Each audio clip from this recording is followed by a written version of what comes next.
তোমার রহমাতাল লিল আলামিনকে পাঠায়া চিন্তা করো দিন রাজা তাহলে কোনটা আল্লাহর কাছে প্রাধান্য পায়? এখন আল্লাহ পাক হলেন কি জাস্টিস, আল্লাহ হলেন জাস্টিস বিচারক, কোন ধরনের বিন্দু মাত্র জুলুম করেন না। কি করেন না? আল্লাহর কাছে জুলুম চলে না, ঘুষ চলে না, দুর্নীতি চলে না, বিভিন্ন ধরনের সুপারিশ চলে না। আল্লাহ পাক বিভিন্ন ভাবে বিভিন্ন জনের আবেদন মামলা করতে কোনো চিন্তা করা লাগে না। সবাইকে খুশি করার নাম হলো আল্লাহ।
আমি রেখে আসছি জঙ্গলের মধ্যে, এই শিকারী আমাকে ভর্তি করে ফেলেছে।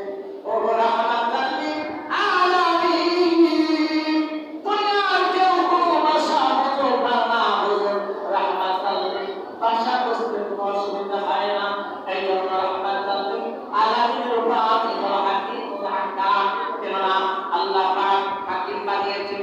ডাক্তার আমরা হই ডাক্তার, রবিরা করি, দুনিয়ার বিজ্ঞান করি, সায়েন্স করি, পৃথিবীর যত জ্ঞান করি, তামাম পৃথিবীর জ্ঞান যদি পরিমাণ মতো অবস্থান করে কিয়ামত পর্যন্ত সবাই বাইর করতে যায়, রিসার্চ করে গবেষণা করে সকল বৈজ্ঞানিক গবেষণা শেষ হয়ে যাবে, রহমাতাল লিল আলামিনের জ্ঞানের সীমানায় পা রাখতে পারবে না।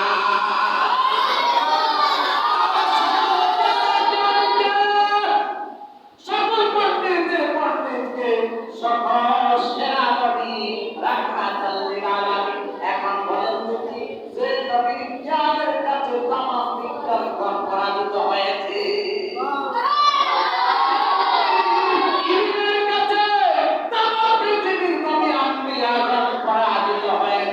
আল্লাহ পাক এই জন্য বলেছিলাম সূরা ফাতিহার শেষ দিকে বলেছেন ওয়াল্লাযী আরসালা বিল হাক্কি রাসূলাও ওয়া নাযীরা। আল্লাহ পাক আয়াতের মধ্যে ওয়াল্লাযী আরসালা রাসূলাহু বিল হুদা, আমার হাবিবকে রাসূল বানাইলাম। এরা বললাম কেউ রাসূল স্বীকার করো আর না করো, ওরা আমার হাবিব, আমি তোমাকে রাসূল বানাইছি, আমি রাসূল স্বীকৃতি দিয়েছি।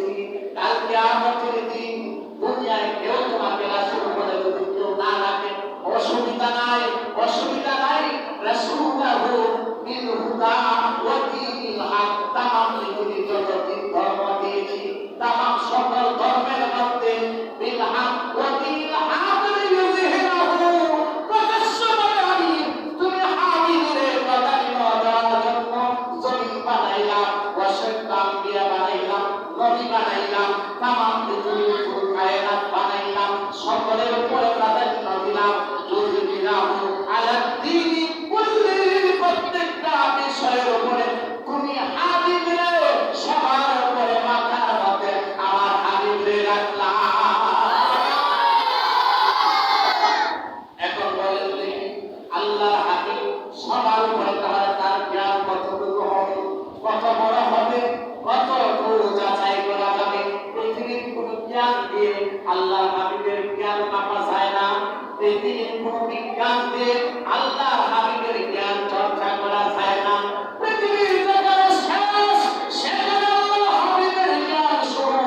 এই জন্য বলা হয়েছে আল ওয়ারাসাতুল আম্বিয়া যারা হবে, ওলি যারা হয়, আম্বিয়া যারা হয়, ওয়াল আরাসাতুল আউলিয়া যারা হয়, ওয়ারাসাতুল আম্বিয়া যারা হয়, দুনিয়ার জমিনের মধ্যে ওয়ারাসাতুল আম্বিয়া ওয়ারাসাতুল আউলিয়া আল্লাহ পাক দুনিয়ার নবীর দরজা যখন বন্ধ করে দিলেন, হাবিবের রহমাতুল লিল আলামিন নবীর উত্তর শুনে রেখেছে।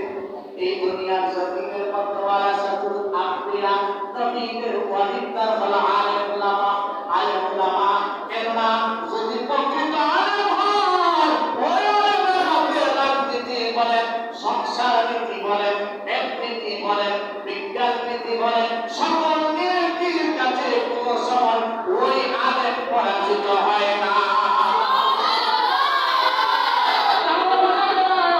কোরআনের জ্ঞানের উপরে পৃথিবীর কোনো জ্ঞান হতে পারে না।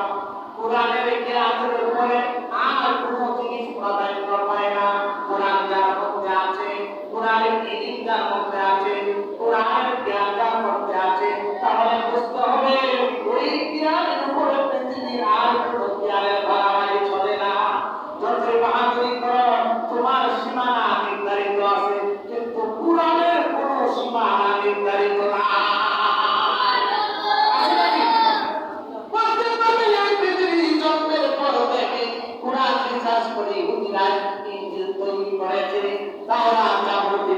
সমস্ত কিতাবগুলা এই রিসার্চ করে মন করা অবস্থায় আছে, কিন্তু কোরআন 1400 বছর আগে যেমন ছিল আজও অদ্যাবধি পর্যন্ত একটি হরফ, একটা নকশা, একটা পেশ পরিবর্তন করার ক্ষমতা পৃথিবীর কারণ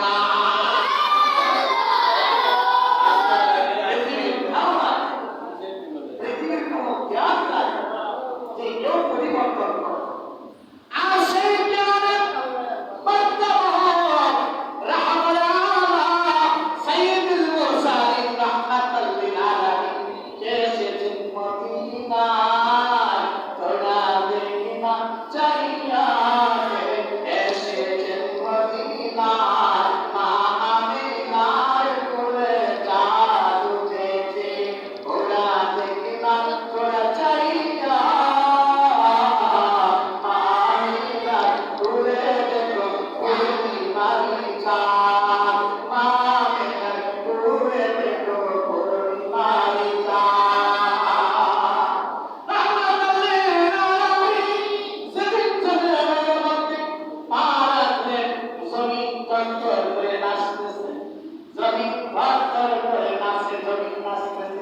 গান গাইতেছে, এসেছে বারবার